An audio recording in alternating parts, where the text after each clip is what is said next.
Dunia kedokteran lagi-lagi diterpa kabar nggak enak, kali ini soal kekerasan. Dr. Koas Muhammad Lutfi di Palembang, Sumatera Selatan dianiaya hingga babak belur oleh sopir sekaligus keluarga rekan sesama Dr. Koas. Apa penyebabnya dan bagaimana kronologinya? Lalu apa yang patut dipertanyakan dari hal ini? Penganiayaan yang dialami Lutfi viral di media sosial sejak Kamis 12 Desember 2024. Peristiwa itu diduga dipicu oleh jadwal piket jaga Dr. Koas. Lutfi adalah mahasiswa profesi dokter Fakultas Kedokteran Universitas Sriwijaya yang berstatus ketua kelompok stase anak di RSUD Siti Fatimah, Palembang. Sebagai ketua, Lutfi bertanggung jawab membuat jadwal jaga. Namun ada salah satu rekannya berinisial LD tidak sepakat dengan jadwal tersebut. Setelah berulang kali diubah, LD tetap tidak bersepakat. LD dikabarkan mengadu kepada ibunya berinisial LN. Kemudian LN menghubungi Lutfi untuk membicarakan persoalan tersebut. Saat pertemuan di salah satu kafe di Palembang, LN merasa Lutfi tidak meresponsnya dengan baik. Si ibu pun menyulut emosi DT, kerabat LN yang juga sehari-hari menjadi sopir keluarga ini. DT pun memukul Lutfi. Akibat kejadian itu, Lutfi mengalami luka lebam di mata dan pelipis kiri serta luka di sebagian wajah bagian bawah. Lutfi pun sempat dibawa ke rumah sakit untuk perawatan.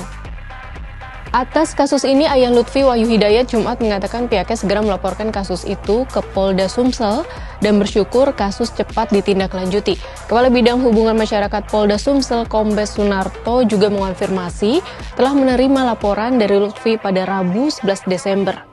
Kami merasa sangat kecewa juga dengan peristiwa ini dan merasa bahwa keadilan harus ditegakkan. Kami sudah melaporkan kejadian ini kepada kepolisian dan sudah ditindaklanjuti oleh pihak kepolisian. Semoga orang yang melakukan ini dapat dihukum sesuai dengan hukum yang berlaku di Indonesia. Pak, terlapor kan sudah diperiksa hari ini di Polda, Pak. Harapannya seperti apa, Pak? Kita biarkan proses secara hukum ya, Pak. Di unit 5 ya, di subdit 3, di unit 5 sudah datang, tadi diantar oleh pengacaranya, jadi saat ini diterima oleh penyidik untuk dilakukan pemeriksaan awal. Sekarang kita bicara soal Dr. Koas ya. Koas adalah program profesi yang harus dilakukan oleh mahasiswa jurusan kedokteran untuk mendapatkan gelar dokter. Koas dilaksanakan di rumah sakit dalam kurun waktu 1,5 hingga 2 tahun. Dalam artikel Kompas ID, depresi calon dokter 16 April 2024 disebut saat menjalani koas ancaman depresi lebih besar karena beban yang dihadapi makin berat. Saat itu mahasiswa diberikan logbook atau buku daftar target yang harus dicapai sebelum ujian akhir oleh para penguji.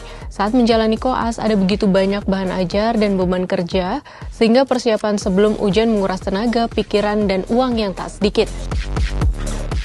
Yang aneh dari kasus Palembang, mengapa LD sampai mengadu ke ibunya perihal jadwal piket dokter jaga?